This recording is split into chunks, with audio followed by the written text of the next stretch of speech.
Love podcasts, hate nonsense. It's the PoliticsJOE Pubcast, ladies and gentlemen. Yes. Woo! Awooga! Lick the stamp. Lick the stamp and send You it. made me jump there as if I was like at school and like had been told by the teacher to like pack it in. That's my energy. Head teacher energy. Because my teachers always were shouting about nonsense. Yay. What What was bad about what I just said then? Why were they doing that? No, Catholic school, well, no, they weren't doing that. Oh, yeah. There is that.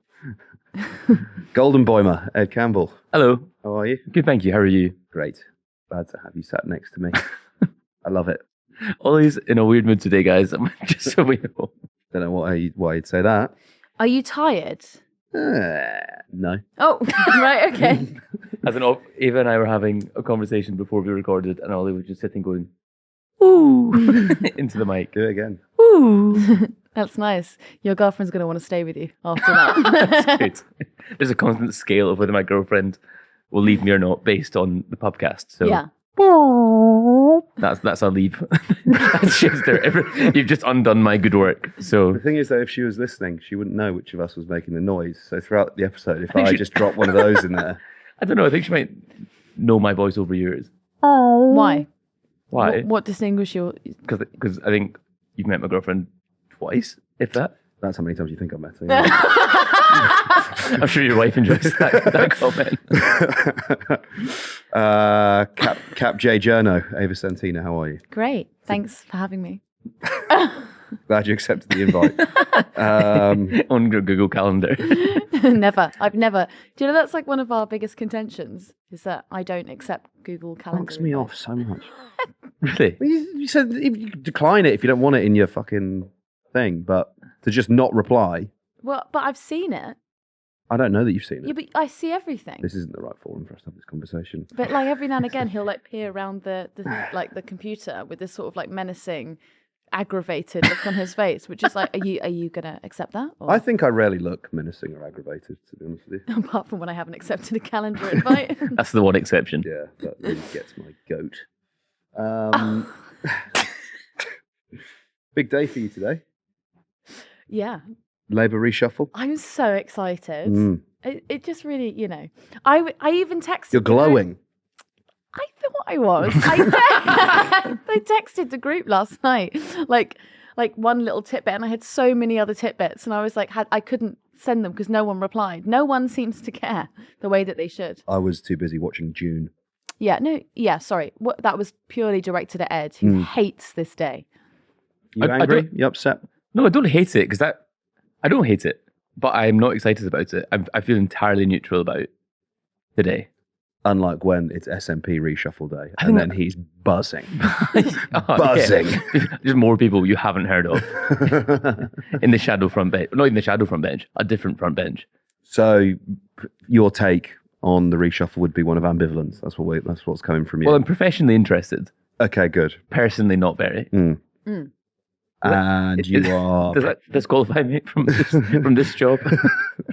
maybe. I don't know. I'm the inverse. You're the inverse. Professionally uninterested. Personally buzzing. Just in your own Personally time. invested. You've written thousands of words for your own personal Substack and done no content for PoliticsJOE. That'd be the... Yeah. Well, even like I was quite annoyed last night listening to The Week in Westminster, which is my favourite programme on Radio 4, and they hardly touched on it at all. the potential reshuffle that hadn't happened yet. Yeah. I think that... There's a certain amount of like politics is baseball, right, that you could tolerate.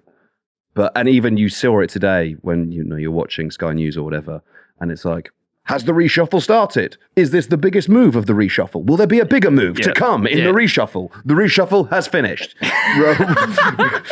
Rather, Was that the biggest reshuffle of Keir Starmer's parliamentary career? it's like the most extreme example, isn't it, of the who's up and who's down. So, Ava, who's up and who's down? So now we slagged off that. Let's do that. Okay. The party's right, up. The party's left, down. Bad for the soft left today. Lisa Nandy, our girl, demoted, was levelling up shadow secretary. She's now a minister, so it means she's not on the shadow front bench. Also, a bit of a loss here for Jonathan Ashworth. You could maybe describe him as soft left. He's got some, Why not? some affiliations. Give it to him. Yeah, he's demoted as well. He's no longer going to be a Secretary of State. And Rosanna Allen Khan, she is now out of the shadow cabinet entirely. Apparently, according to her resignation letter, Keir Starmer did not see a need for the mental health portfolio in a Labour cabinet. So she is gone. What's the point in having, a doctor who regularly works in A&E in your shadow cabinet? What could they bring? All right, well, why don't you go and work for Keir Starmer? When you could get fucking Blairite in there. Sorry, yeah. Continue. Blairites are in. Yeah. Blairites are so fashionable right now. Pat McFadden is hot. Pat McFadden. He's hot right now. Buy stock in Pat McFadden. We shall. Yeah. But he's actually a huge Europhile. Europhile? Yeah. Yeah. He loves Europe. He used to be John Smith's speechwriter before he was poached by Tony Blair. Mm. And then, worked with Tony Blair for years, and now he's going to be the national campaign coordinator, alongside Liz Kendall, who's also a Blairite, and famously, so she's going to be Work and Pension Secretary, and she's got this fantastic line a couple of years ago. She said to the Mail on Sunday that Ed Miliband spends too much time focusing on the working class and not enough on the middle class. So that really qualifies her to work for Labour. Nice one. Nice one, me. Yeah. Great insight, me. More good news for the FBP community. Hilary Benn. You goddamn right, yeah. He's back. He's bad, and he's going to take us into the Euro. Yeah, so he's going to be Shadow Sec for Northern Ireland. Sean's really excited about it. And Darren Jones, our favourite, he's resigned his position as chair of the Business and Trade Select Committee, and he's going to be Chief Secretary to the Treasury, which you'll remember was Rishi Sunak's first job before he was Chancellor. Number 2 to the Chancellor, yeah. And that's Pat McFadden's old job, right before he got his promotion today. Pretty serious business, that one. Yeah. It's going to be an interesting move for Darren Jones, looking after the Treasury, because do I want to start like this? You go ahead. Okay, well, I just think it's going to be he's become quite popular amongst the left, right, from chairing that select committee, and he's been holding the post office to account and all sorts of other barons of business to account. And now he's going to have to go under Keir Starmer's Labour, which is not going to increase any income tax. It's not going to introduce a significant wealth tax, and it's pretty much going to keep it how the Tories have had it. So not a good day for him. He's going to have to really change his MO. We'll continue to talk about the reshuffle in a second, but do you believe Keir Starmer when he says he's not going to increase income tax? Yes. Yes, I do. I didn't believe him when he half-heartedly said a few years ago that he was going to do something about the student loans. He's not going to do anything about that. If anything, income tax will increase for younger people, for graduates, because that variable interest is going to keep varying. Variable rate's going to vary, yeah. Yeah, they're going to vary. So, we could be getting up to like 13, 14, 15% on our student loans, and that's going to significantly increase tax. Yeah, I guess is the correct way of interpreting this reshuffle: March of the Blairites, death of the soft left, March of the Remainers, March of the FBPE lot. That feels like the Spectator take or the Daily Express take. Well, it is a little bit interesting, isn't it? Why would you put two very pro-Europe people in? Because this sort of lends itself to that conversation about Keir Starmer in his second term is going to take us back into the single market, right? So would you say you put someone like Hilary Benn in charge of the Northern Ireland issue, which has been extremely contentious for the last couple of years, and they still haven't really worked out that mechanism, and then you put Pat McFadden in charge of like your campaigns. So like what, you're going to go outside and basically tell people, look, we need to get back into the single market, start changing opinion. I mean, I think you probably do, don't you? Particularly if you want to talk about growing the economy, and there's like 4% of GDP growth just sat there, right? With us being outside of it, it's the thing that everyone in Westminster knows, but you can't say, right? Is that it's politically damaging to say anything to do with Brexit that's not. We will make it work. We will get Brexit done. If it goes beyond a slogan and you actually try and deal with the actual substance of it, you can't because it lead you to a place where you have to admit that it's economically damaged the country, and that for whatever opportunity that could have possibly been seized from that moment, the governing class has failed to seize. So it's just economic self-harm. It's delivered nothing as a result of it. But you can't go into an election and say we're going to rejoin the single market, because it's politically electorally it's suicidal. Any other big takeaways from the reshuffle? How are we feeling about it? Do you think it's actually a big deal that they don't have a mental health specific post? We're talking about Rosanna Allen Khan, yeah? Yeah. So for me, yes. Why? Currently, record numbers of children being prescribed antidepressants. Highest numbers ever. I think it's been a while since I checked, so forgive me if it's out of date, but last time it was something like 7 million prescriptions. SSRIs.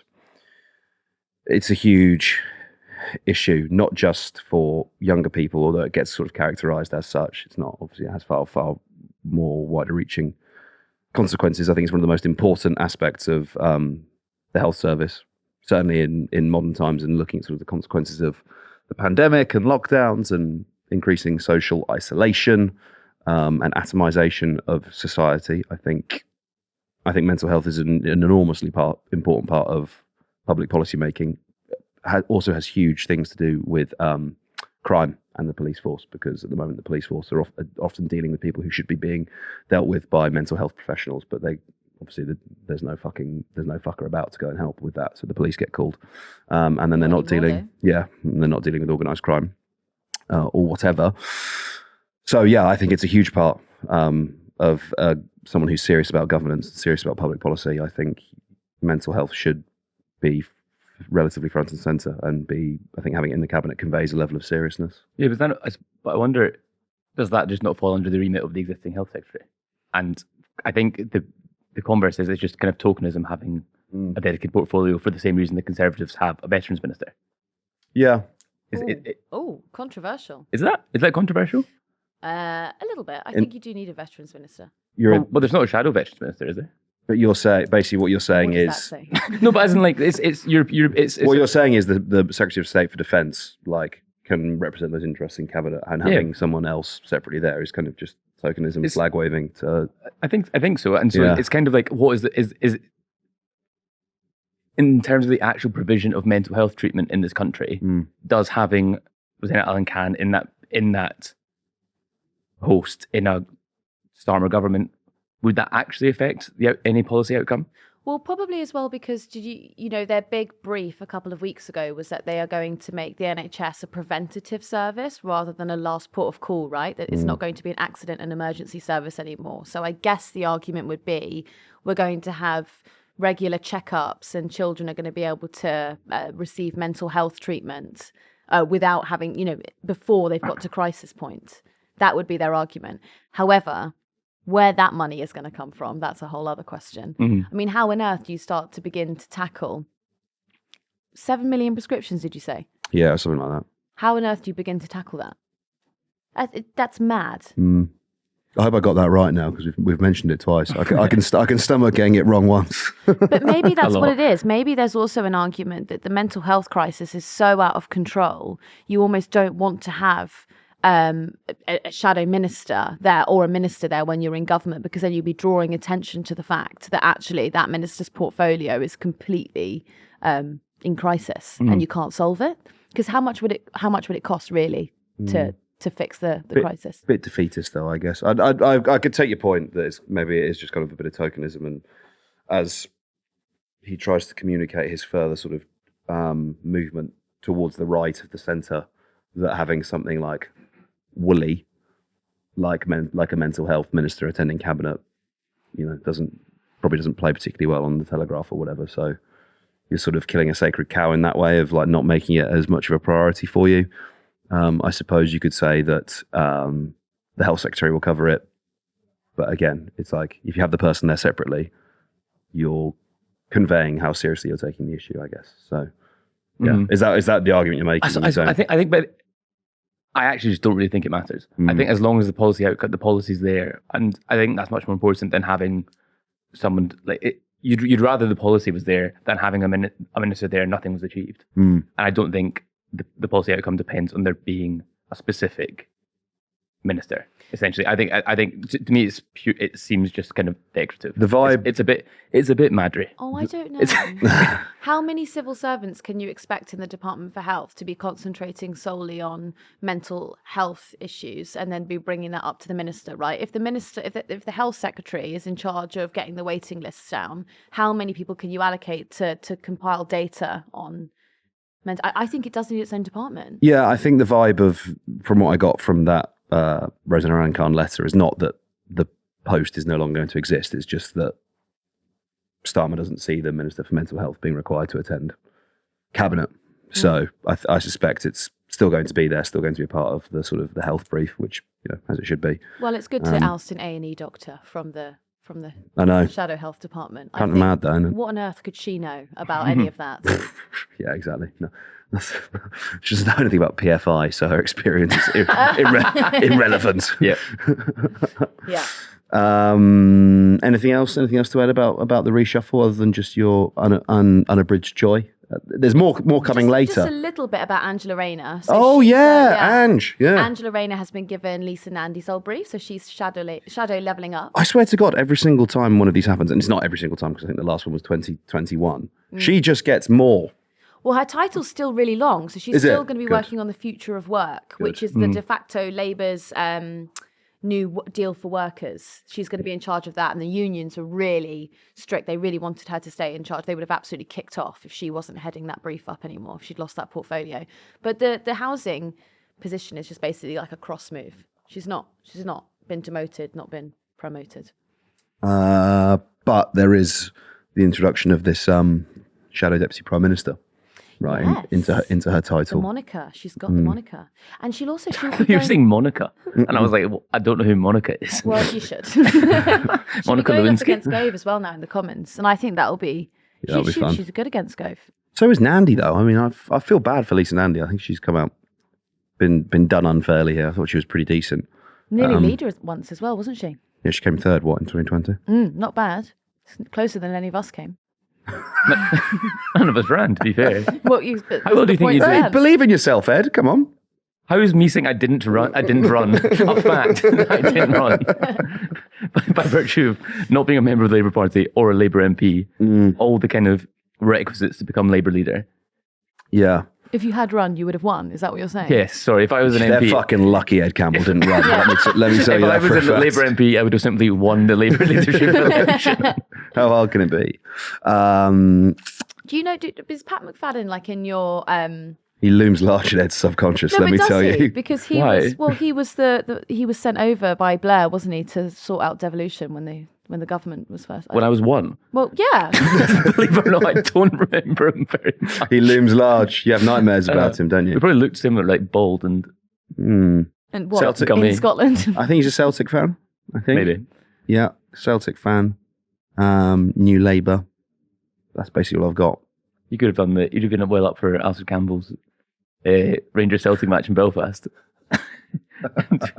Oh, yeah. So for the listeners, there's a famed letter of Alistair Campbell sending a memo to, was it Mo Molam? Mo Molam. Tony Blair, suggesting that in honour of the Good Friday Agreement, they had an Old Firm match in Belfast. And there was like some suggestion that Celtic players would wear Rangers kits and Rangers players would wear Celtic kits. I didn't read that bit. Is that what it said? Yeah. And he's like, I think some Rangers players would object to this. But we can maybe talk them around. Do you know what? I actually think we should look at... Can I read that little line from Rosanna's resignation letter? Because I think please. it's strong as hell. Yeah, read it. She said, as discussed in our call earlier, you made clear that you do not see a space for a mental health portfolio in a Labour cabinet, which is why I told you many weeks ago that I would not be able to continue on this role. That's strong. And now when you twin that with what's going on behind the scenes, which is Rosanna has felt that her team have felt that she's been pushed out for quite some time. She's not been allowed to do the media round, and she's generally just been kind of biffed. That feels tetchy. Yeah, look, I think there's certainly some people. There's some people who, as a result of this reshuffle, will be actually pleasantly surprised that they haven't been culled. Yeah. It's not just sort of Rosanna who's been done dirty here. whether or not it's a surprise for them or not. I think within the shadow cabinet and sort of just Labour staffers more generally, the writing has been on the wall that the kind of this rightward shift of the party is happening, and if you're not of that bent, if you're not from that faction, then you are largely irrelevant. This has obviously been solidified by, if you look at someone like Pat McFadden, who it's probably a good way to describe him is possibly sort of the most powerful Labour politician that no one's heard of. Unless you're a political geek, the listeners probably won't have heard of him. But a key power broker, like you said, from Smith to Blair to Brown, absconded, disappeared during Corbyn and came back, was the first resignation, right, that kicked off the sort of Owen Smith leadership contest against Corbyn in 2016, 17? Right a bit then. Were you alive then? Do you remember that one? No, I wasn't. Yeah. I'm 5. 2016, because I was in my second year university. Good work. I remember where I was when it happened. That's good. Love that. You're born for this, Ava. His missus was at the Tony Blair Institute. She was also an advisor. She's back now. It's sort of like Labour family, a power broker and a committed and true believing Blairite. To see him sort of now, he's going to be running the election campaign, right, as well. And then people like, I know we're talking about Rosanna, so I'll just mention her, but real world life experience, works in A&E on the reg, a good media communicator, I would say. To my mind, sort of represented an interesting possible direction of a future Labour Party, a sort of the next generation coming through, if you like. And someone like that being tipped out for someone you would describe as a career Blairite, like Pat McFadden, I think it's a very nice symbol of what this reshuffle is and what it symbolises. Most powerful brow in Westminster.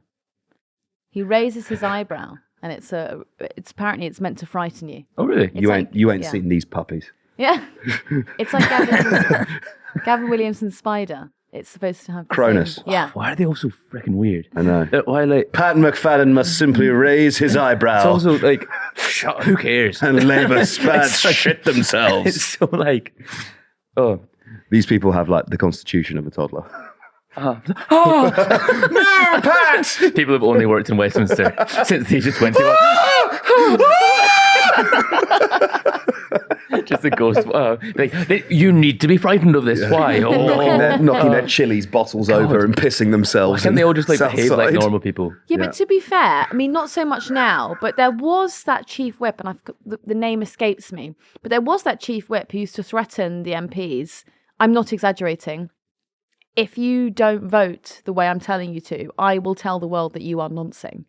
What the hell? I'm not exaggerating. What era of politics is this? How do I even look this up? Like 1815. No, it wasn't. You, sir, are a gad and a diddler. You were caught and served with a boy. And not the right kind, might I add. I'm typing a lot of keywords in here that's going to put me on a list somewhere. Check the hard drives. This is going to be bad. You and I can spitball while Ava Googles. Should we do more parliamentary, 19th century parliamentary roleplay? That's going to really bother me. I tell you what, I will find it. And then when I do find it, I'll put it on the PoliticsJOE Twitter. There you go. I don't know if you can put that on There's the a politics video. show. No, there's a video. There's a video. There's an interview. Oh, You all know what I'm talking I about. know what no you're idea what talking you're about. talking I do know what you're talking about. Yeah. Yeah. I've seen that video. Maybe we'll put it in here. And so is the interview with someone who had that happen to them, or with No, the it's whip in like, question? kind of like, I don't know, like a panorama retrospective or something. Right. Where interview sort of politician 20 years after they've left Westminster, and the guy's talking about sort of threatening to falsely accuse people of being nonces, but to get votes through. Just not cricket. It's like man on a black background type. Yeah. interview. Yeah. It's like a menacing kind of interview. But it's completely like we can't remember the bloke's name or what period of government it's from, so it's kind of irrelevant to the listener. You're hobnobbing with a 15-year-old Etonian. Hey, speaking of chief whips, Gavin Williamson was in trouble today, right? Oh, yeah. He's going to have to apologise in the House of Commons. Can't wait for that. It's been a bad day for the government. They've been pretty fucking busy. Well, yeah. Gavin Williamson, Michelle Keegan. That's her name, isn't it? Excuse me, who's No. Michelle Keegan? She's from Coronation Street. Yeah. I don't know what she's done to the government. Gillian Keegan, Pincher, Sunak and the schools. You And could we've been talking about you could fucking Pat explain any McFadden. number of these stories for a listener. That would be great. What did you say? And we've been talking about fucking Pat McFadden. We've had to explain to the audience who Pat McFadden is. Pat McFadden's eyebrow has taken up far too much. Can you imagine? That's the sort of thing as like a SPAD advising someone like Pat McFadden, or just being Pat McFadden yourself. That you the latest edition of the New Statesman lands, and you open it to read a profile of yourself, and it's like, Pat McFadden's eyebrow sets pulses racing in Westminster, and you're just there like fucking rock hard, being like, "This is what I live for. This is why this I is got my El into- Clasico." Yeah, that's why I got into Or this. being the advisor on the phone, being like, get it in there. Get it in there about his rock hard. Like, oh no, he was rock hard. Just so you know, he will have an erection when he reads this. I hope this doesn't put you off doing the profile. If you don't rate the positive thing, I will accuse you of being a paedophile. Have you seen my big spider? Have you seen my spider? No, Ed, you're right. Why don't you run through it why don't you out us as terrible podcast producers and run through all of the big stories that we could have led this episode Well, with, but sorry, we chose instead to talk about Pat McFadden. That wasn't my thing at all. I just think it's an interesting thing that I actually think this is I think where I differ from you two in that I think right. in that well Yeah. no, because I think like Yeah, all right, go on. you love Labour Reshuffle Day. I don't. I think it's very interesting. Well, when it's about your team. What's my team? The SNP. I'm also British. This is still like Yeah. a UK government. I think it's interesting when like there's a reflex when something happens in Westminster that it's kind of I think this is quite a Westminstery bubbly story. And in the things that have happened today, I would actually rank this in terms of political news. I would rank this fourth, maybe. And I think it's interesting the way the political media. There's like, oh my God, it's Labour Reshuffle Day, and we will have live running commentary about it all day. It's like you said earlier. We were making fun of it, being like, is this the biggest moment of the reshuffle that hasn't finished yet? I think in terms of, I wonder if sometimes British political journalism doesn't serve its purpose really. In like, what does this? There are more important things. Oh, okay. I'm not trying to dispute. I think there's different approaches. I don't know what you're talking about because I was like the first person shouting at the news desk that Gavin Williamson was going to have to apologise and that Chris Pincher had his appeal revoked. It's not. I wasn't saying, but I wasn't saying. It's not a comment about you. It's a comment about. Do you know what? Sky News running commentary. No, do you know what? You lot were talking about some like Celtics or whatever game that was on yesterday at the table Ava's earlier. once again and pretending she I said doesn't know what football nothing. is. But Everton home and away. But I said nothing about it, all right? Do you not think... And then when I want to talk about who's the new shadow levelling housing, whatever, you're like... But is that more important than Sunak having signed off on cutting the schools being rebuilt? But did I give... I think I gave them all equal precedence. Not in this podcast, not in this episode. I just brought up Gavin Williamson. But after you talked about Lisa Nandy and Pat McFadden. Let me talk about Pat McFadden But I think and his furrowed brow. But I think it's interesting. Like, is the public served by every Westminster editor standing on Downing Street, naming out Labour politicians they haven't heard of and don't really need to know they are? What? I don't know. I think it's quite. I think it's quite insidery. Well, fine. Then we won't talk It about is. Gillian Keegan saying that, like, Michelle Keegan, actually. Yeah, I mean, the audacity of Gillian Keegan on Parliament's been back for one day, and she's in the media going, I've done a fucking good job. I think She's been back for less than 24 hours. Those schools are safe, thanks to me. You should thank Gillian Keegan because she's actually fallen into that little complaint you just had. Because tomorrow morning, the front pages probably would have been about Labour reshuffle, right? But actually, she's brought RAC back onto the front page. Sorry, Yep. as in RAAC. Sorry, opposed to- just to be clear, the concrete. I'm talking about the concrete and not someone's rack. Oh. didn't get that at all. It's not a page 3 thing. No, so it's going to be back on there, right? 95% of schools safe. So only 1 in 20 school children could die, or whatever it is. Thank God. I had this really terrible false equivalence that I thought I was going to knock out today, but then do you know what? I'm going to do it. Okay. Yeah, send it. So I said, wow, 90.5% of cars in London are ULEZ compliant, right? But that's still a big whopper of an issue, right? Everyone's angry about it because 9.5% of people will be affected. 95% of schools have concrete in them that won't kill children if inhaled, and those are good odds, right? That was my... So imagine if you live in a ULEZ area and your school's got concrete in it. Yeah, rough week. You've really been... Rough couple of weeks. You can't you're out of the diesel for 1 second and then you're in the concrete the next. Yep. There's no escape, is there? And then your house has probably got black mold in it. I thought... Your lungs are going to be bits. Yeah, I know. Shredded. Forgive me, I thought the concern with the concrete was that it would, collapse. Yeah, but There's also isn't it- asbestos. I think there's a separate asbestos thing, Right. which is also not good. Who came up with crumbling concrete? Do you not think that's quite funny? Do you know what we should do? Make sure this shit, after a few years, just really has a bit of dust to it. That would be great. Cheap. It's cheap like the budgie. Yeah. We had porter cabins at school. Were you in them? Yeah, I've had lessons in porter cabins, yeah. Yeah. No, They were renovating a part of the school until you get taught in a porter cabin, yeah. I think people won't be happy until, all of Britain is just administered via a porter cabin. That's when they've atrophied the state to such an extent that driving test, porter cabin. Schooling, porter cabin. Yep, hotels, porter cabins. Yeah. but we can negate all of this if we get our children into national service quicker. God, you're really rattling through them now. So I didn't mean to. Sorry, I'm just trying to get away from Pat McFadden. And here's a surprise for Ava. We've got... Can we should do...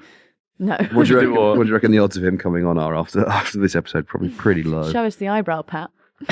I'm sorry, I said people don't need to know who he is. All the women in the front row faint. In our live studio audience. It's just Laura on the floor. Yeah. It's actually a really serious medical emergency. A bit of concrete's fallen on her. Why are we recording this in a school? Ollie's shouting, this wouldn't happen if we were in a porter cabin. We wouldn't be allowed to do it in a school. I can't go within 30 metres of one. I wouldn't say that. Why on a did you say podcast. that? That's a joke. Self-deprecating joke. Actually, made me choke. You okay? Sorry, I was sick last week. Let's try and get this back on track, shall we? Do we have anything more to say about Gillian Keegan saying, I did a fucking good job and everyone else has been sat on their asses? No, it was very funny. I thought it was quite camp, actually. Would you say she was serving cunt? That's people say that, right? Yeah, no, but Have I used People that? do. Have I used that in the correct way? I don't know. I don't think Ava and I are the right people to determine whether you've used it or not. I think our gay audience should chime in. They'll tell me I've used it incorrectly.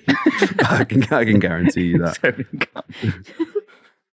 So, Gillian Keegan was serving. in your post PMQs, introduce Ava.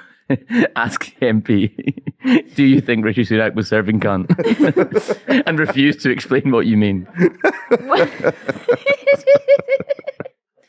I hate is that we've come back, right? And you've set me on a task of sorting out some interviews, right? Yeah. With important people. And it's about this the new serious PoliticsJOE where we do serious analysis. And then someone tunes into the podcast and they hear, well, Keegan was obviously serving cunt. It's light and shade. Yeah. You know, a bit of analysis, because as much as Ed likes to do his whole it's the Westminster bubble thing, it is actually quite important what the politics of the individual ministers are in each place. And we have done a little bit of analysis, talking about who's where and who's up and who's down. Not too much to draw his ire, but just a little bit. We talk about a little bit. We talk about a little bit. And now, that's one hand. And then on this hand, Cunt. Just dropping So this cunt. this is how you view the makeup of the podcast. It's like Ava and you, serious analysis. Me just saying cunt over and over. Yeah. Or Cool. talking about fingering, like last time. It's a bit of both. It's a bit of both. Yeah. I think that's why people like it. Hopefully. If you don't let us know.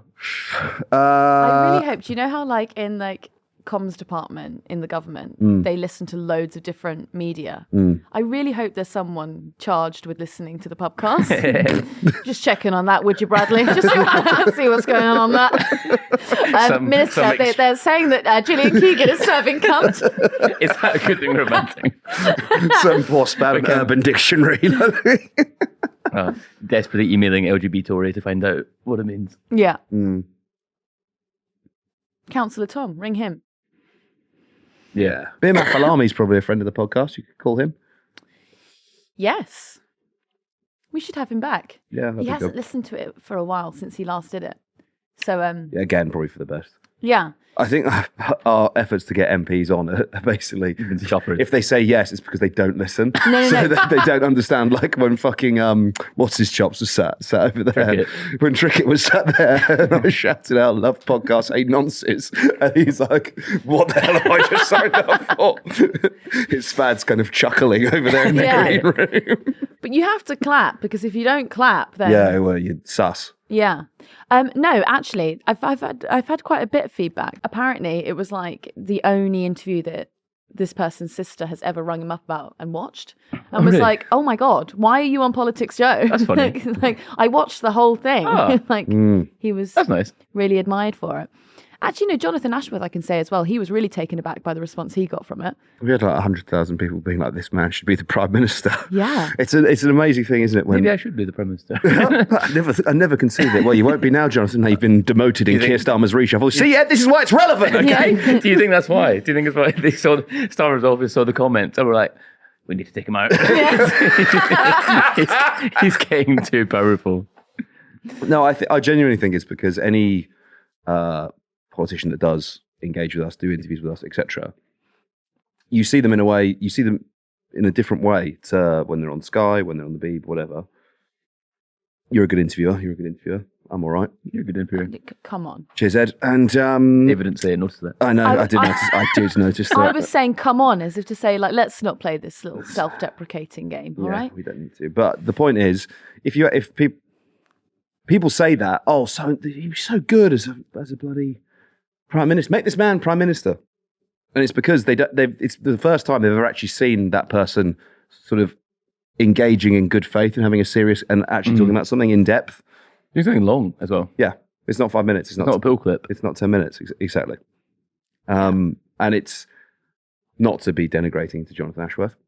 It's not because Jonathan Ashworth is like a mercurial politician, you know, in a false nine role, capable of becoming Prime Minister. It's because they've just seen him talk about something for 20 minutes for the first time and gone, oh, actually, he knows what he's talking about. Yeah. Because a lot gets lost if you're trying to just get out the government line, right? Or the party line. Can you imagine the panic of that? Being like, I have to say X, Y, and Z. And then, you know, that because they go back, the SPADs, and they like mark them afterwards. They're like, oh, and you missed out the bit where we were going to starve the poorest of society so we can alleviate pressure on the NHS. So we're going to have to wait for another announcement for that one. Well done. You missed the bit where we said... You've not been serving cunt today. There's a drag queen evaluating the performance. You missed the bit. You missed the bit where we're going to forcibly enlist everyone over 16 into national service to fix the NHS waiting list crisis, the housing crisis, the small boats crisis. How did you not mention that one? Or the bit where we're going to expunge Birmingham from... What have I missed there? That was just You a just thought it was joke. That was randomly funny. Oh. Yeah. So Ed fake laughs all the time. Don't worry. That was about a it. real You laugh. Picked up on it. I never fake laugh. I can tell when you're fake laughing. I don't think I do fake laugh. Not consciously. Maybe unconsciously. maybe I'm asleep. You're filling the void. How fake can it be? National service. Thank God they're bringing it back. Thank God they're bringing it back. I wish that the Tories would just give Seb Payne a fucking constituency so that he stops pulling this shit. so he can like go and get into the local potholes. Do you know what I mean? And fuck off with this. Do you think they're like, what can we get him to say now? He's literally like advocating for like the bombing of Scotland at this point. He will literally say anything they want him to. I'm being glib, obviously. Yeah. National service. How do we feel about it? How do we feel? Sick. I think. You look like you've been enlisted in national service. Yeah. No, I have. I've actually preemptively shaved my head because I'm joining the army. No, I think we can all agree young people have had a really fucking easy ride recently. Yeah, damn right. And it's time to give back. God damn. They've all been at school and university in person for a long amount of time. They all could see their friends a lot. Apart from the ones trapped under the concrete. Yeah, well, part of the service could be them rescuing them from the concrete. Yeah, I think this country has given young people so much and respects them, and people are really optimistic about their chances. No one wants to leave. No one wants to go to Australia. They want to build their lives in this country. So I think it's really important that we need to give some of that back to this great country that's given us so much. Can you imagine the queue for the prescription refills? Like if we did national service for young people now. What, 7 million people? Like you'd never get round to doing any exercise. Everyone would be in the queue all day. Refilling their prescriptions. I'm actually not fully against this. Ollie. Such a cock. Here we Why? go. Okay. So we'll make you stick in education until 18, right? That might be GCSEs, then A-levels, or an apprenticeship. I don't have a problem with an alternative option being set up for people that don't want to stay in higher education, don't want to go and do an apprenticeship, that, go and spend 6 months fulfilling like some kind of social good, working in adult social care, working on rewilding could be one thing. Take your pick. Whatever policy matter you want. Some smallhold farm development. Yeah, absolutely. Yeah. But why can't you go and do that without without the umbrella of national service? Like a lot of people go and do that. Yeah, people go and work and. I know they do. I don't necessarily see it as if you're literally sat there, talking about some kind of like fucking IDF thing, then yeah, obviously I have a problem. They should go and join the IDF. Or the Turkish national service is mental. What's because you have to do conscription for 6 months, right? But you don't just like work around the country. They send you to Libya. Actually, do you know what they should do for national service? Fuck all this rewilding, giving back to the community. You have to join the Azov Battalion. And defend Mariupol. that is real. Tell you what, you'd grow up quick if you come back traumatized by the front line of the Ukraine war. Yeah. And maybe some different ideas about Nazism. Right, being in Mariupol or in a classroom in Brentford. Same amount of rubble.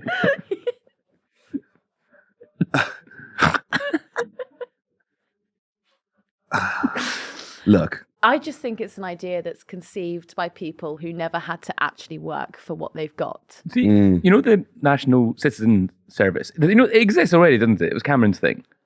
There's like an NCS that exists in England. Used to be. I think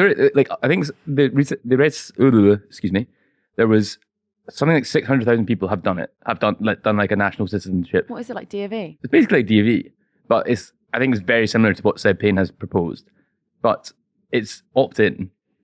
And so people are making the point that lots of people get stuff out of it, but there are people who have gone out of their way to join a national citizenship service. So imagine how annoying it would be if you want to do this, if you're surrounded by people who are forced to be there, to be like painting lines on roads and stuff.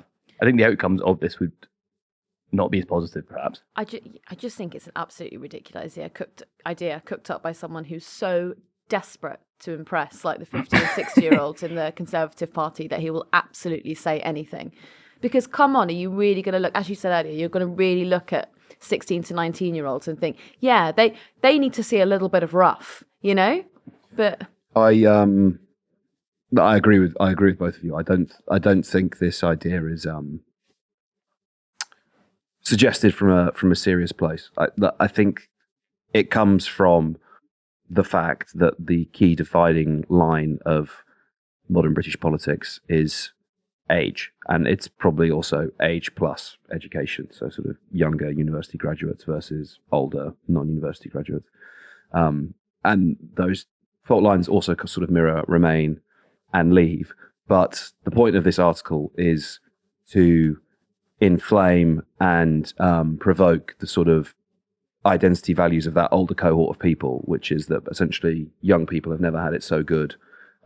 They're soft. They don't do anything productive with their time. So let's make them wipe our asses for 6 months in the social care system. That'll teach them good. It's to provoke the culture war. It's to inflame that division and that tension. And the sort of thing that I was talking about, which again, to be explicitly clear, is not compulsory military service, is actually sort of litter picking or painting lines on roads, similar to, let's say, what someone does when they're on community service. I'm interested. I can see that there are merits to that. I'm probably not necessarily an advocate for it. I love it. Put all young people in prison. And that's kind of, what they're trying to do, right? They're trying to inflame that tension between the two, because you're courting, as you said, 50 and 60-year-olds who think that the younger generation is lazy, have never had it so good, despite the fact that, first generation post-war Britain have a lower standard of living than the one that came before them during now the hardest, longest squeeze on living standards since the Napoleonic Wars, on the quality of living. And the average age at which first-time buyers get a house is, I now think, 34.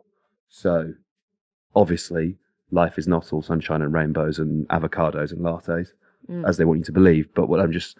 the article was interesting because it's a signifier of that debate and division. If you actually wanted to have a serious conversation, which they don't, about national service, I think there is a legitimate argument for it. It's just what they're advocating is not the thing. Hospitality. 1 year in hospitality. That would knock the kinks right out of you. Yeah. I just... 1 year smashing up fatbergs in the sewers. That's a great idea. Whatever happened to the fatberg? I think it's still kicking about. Is it? Yeah. Not once we fucking set the 16-year-olds on it. Yeah. With some ice picks and a bit of Dettol. Actually, this actually kills two birds, one stone. Take all those machetes off the street and send those boys to town on the fatberg. That'll be... tell them there's ops on the other side.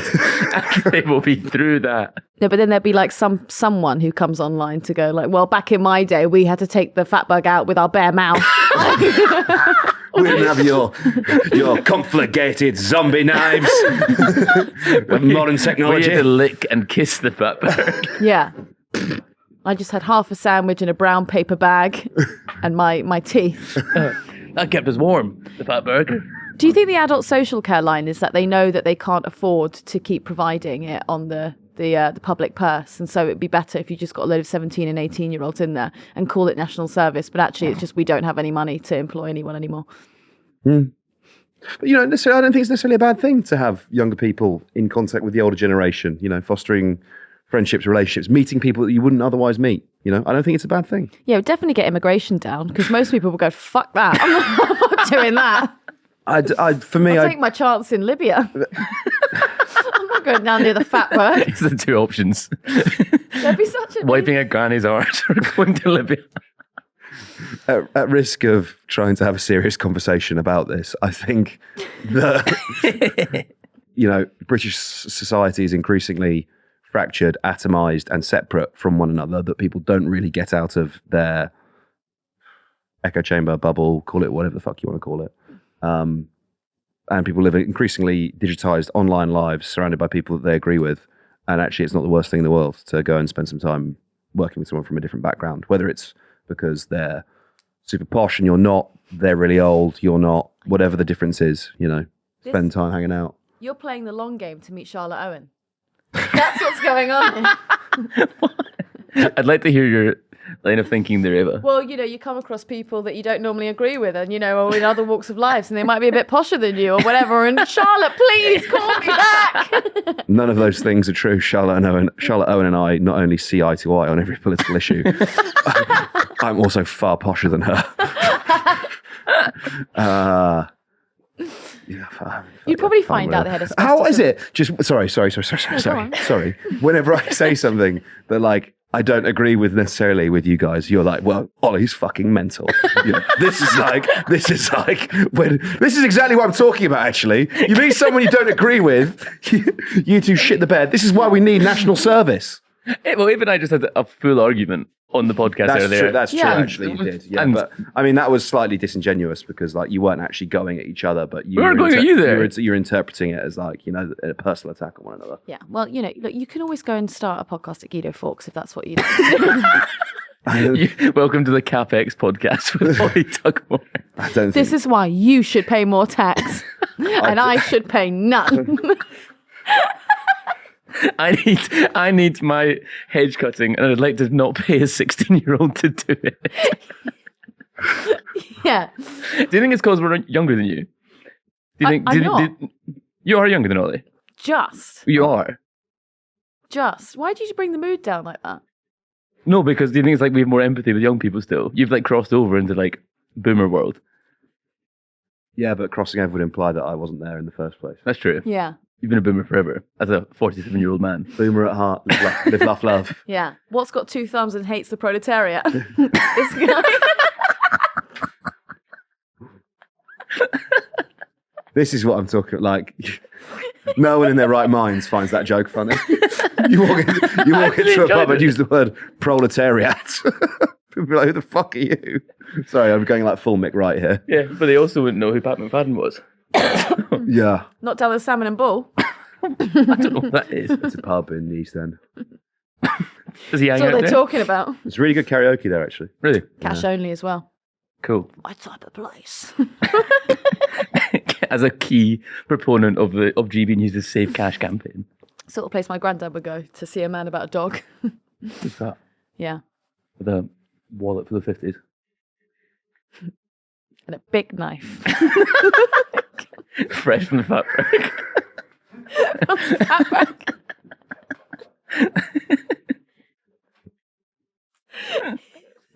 Will we talk about Dominique Samuels at all? Yeah. Dominique Samuels, who is a Conservative commentator, this weekend tweeted about her experience in journalism. And she said the outrage fest about Notting Hill Carnival is tiresome and, to be honest, manufactured. I was asked to be the face of a ghost-written, negative, verging on racist piece by the Daily Mail paper last year and eventually turned it down because it was a complete misrepresentation of what I witnessed while I was there. The violence that happens is, of course, not acceptable, but it's estimated that 2 million people attend the festival every year. Anyway, that middle bit, really interesting. So she was asked to ghostwrite a piece in the Daily Mail. So then someone else then tweeted Dominique Samuels, and they linked her to a piece that had been written about Meghan Markle and said, did you ghostwrite this as well? And her name is on it. And she said, yes. The headline for that was, she replied, yeah, it was. Headline was Dominique Samuels, : this clash of the royals was about culture, not colour. She is listed as the writer. She claims she didn't write it. Yeah, so to be clear for listeners who aren't necessarily that familiar with sort of journalistic practice, quite often, let's say the most prolific example of this is probably within sports journalism, where you'll get someone who has a reputation, very famous player, but going to shock you, a lot of footballers not got two brain cells to rub together. So brains in their foot, remember? Of course, yeah. Aren't finding 1,000 words on the tube. If you want to get 1,000 words out about, I don't know, how like Jurgen Klopp's Liverpool and namby-pambies and are too interested in Gegenpress and not good old fashioned lumping up their football, you call up your preferred pundit and you have like a half-hour, 45-minute conversation with them, and then the journalist that's had that conversation then writes an article that gets the pundit's name on it, i.e., pundit not capable of filing the copy, but they get paid, they have to do barely any work, really. They have to field a phone call every now and then the newspaper gets said high-profile individual writing for them. This is interesting because what Dominique Samuels is saying is that the Mail essentially have stories that they're not prepared to publish with sort of presumably a white author attached to them. And so they take them to her and see if she'll put her name to them, which kind of tells you, well, perhaps everything you need to know about the editorial standards. Well, she's claiming it. We don't know if that's entirely true. Yeah, that's true, actually. Yeah. To be fair. Right, look, we have to say shit like that, okay? So Yeah, you do. No. I'm not bitching you out. I think No, I'm talking to whoever's gonna like now go into my DMs, being like, "You cuck loving Daily Mail reading slag." Like, I really, no, not gonna make that joke. Yeah, so they were asking her to write something about Carnival. yeah. The Daily Mail loves to talk about Carnival. All the tabloids do. Do you know that there were 2,000 football fans arrested last year at football matches? And at the Olympics, the London Olympics, there were 250 people arrested.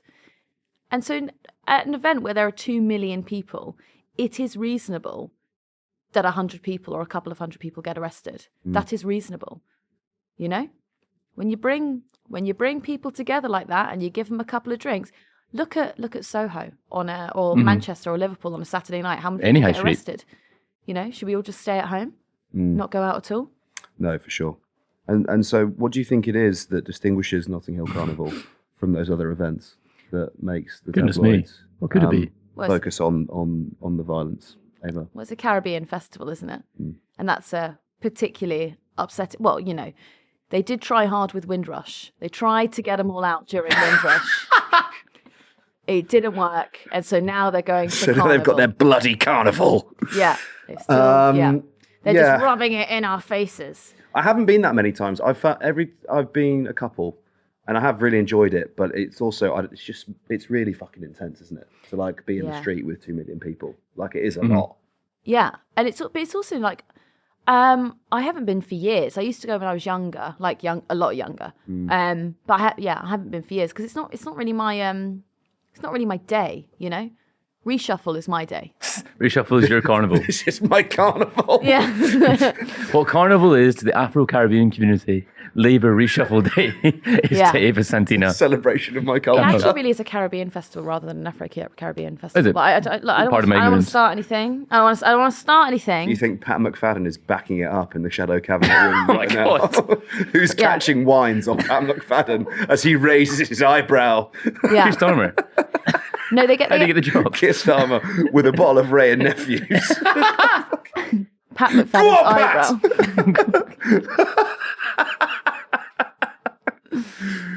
Yeah. Shouting at the Met police officer who's on his knee in the corner. Get off your fucking knee. Stand up! Stop that shit! Oh my God. Come here, Pat! Yeah. Oi!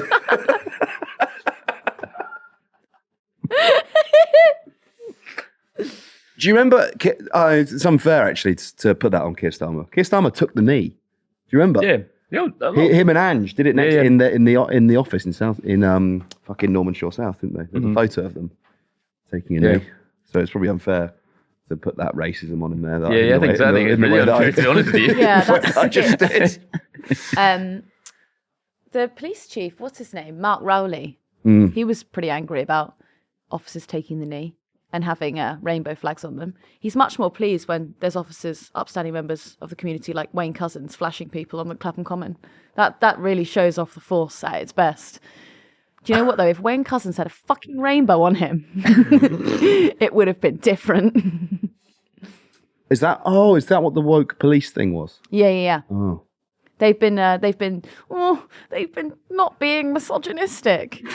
Outrageous, isn't it? Call her a bitch and throw her in the cell. Put that lesbian in jail. Yeah. Or you're out. None of your woke shit around here. Make sure you pay in cash. Come along, 14-year-old here on National Citizenship Service. Yeah. and put diesel in that petrol car for good measure. Take the AdBlue out. Sorry. I know we didn't have this down as a topic we were going to talk about, but as someone who It's Caribbean. As someone familiar with the Casey review into policing, right? Yep. And for listeners who aren't familiar, that is a review which found that the police forces in Britain, was it just the Met? It was just the Met. Just the Met. It was systemically racist, sexist, and homophobic. Yeah. Where is the woke policing? What am I missing? Yeah. Yeah, I think, if you're beating up a woman, calling yourself a feminist is actually inappropriate. That's what it is. You really big checks to it. Yeah, I don't know. I think it's just frustration with. It is performative, isn't it? I suppose, does he have a point?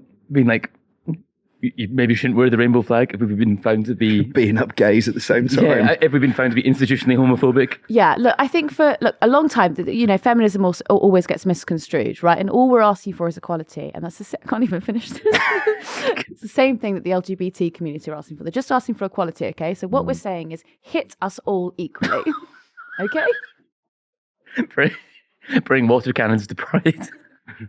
I want to see water cannons at the Fathers for Justice parade. Mark Rowley will not rest until both Carnival and Pride get a solid water cannoning. I'm going to clean up this city once and for all. He's like a Batman villain. Yeah. Or Batman himself. Yeah. On that bombshell. Happy with that? Yeah. Yeah, okay. Thanks very much for listening. Maybe catch you on the subreddit in the near future. We enjoy a little bit of subreddit time. Or Ollie's small holding. Yeah, we're having a lunch party. No, I'll tell you what we are doing though. Oh yeah. We've got a live event coming up, Yeah. haven't we, Ava Santina? Yeah. You want to drop some info on that? Yeah. If you won't be interested in me, but you might be interested in Ben Smoke, who was on the Pubcast, and you might be interested in General Secretary of the RMT, Mick Lynch. Woo! Yeah, nice. Anyway, if you'd like to come and see us, you can get tickets for The World Transformed in Liverpool. That's going to be on Sunday, the 8th of October, 5 p.m. There you go. Live good enough? live podcast recording Live podcast recording. with Mick Lynch. With Mick Lynch. You'll also have a chance to ask Mick Lynch a couple of questions at the end. And there'll be a few drinks, you can socialise. Some bevs. That talks to TV, It is at Toxteth TV. which is really cool. It's a really cool venue. Yeah. So if you fancy coming down to negotiate with If you're the government and fancy negotiating with Mick Lynch, we can know exactly where it's going to be on this day. open invite for Mark Harper. That wink was As so per bad. usual. Yeah. Fantastic. Yeah. Okay. Any other announcements, Ed? I'll be doing a rogue one-man show at Tory Conference, kind of outside.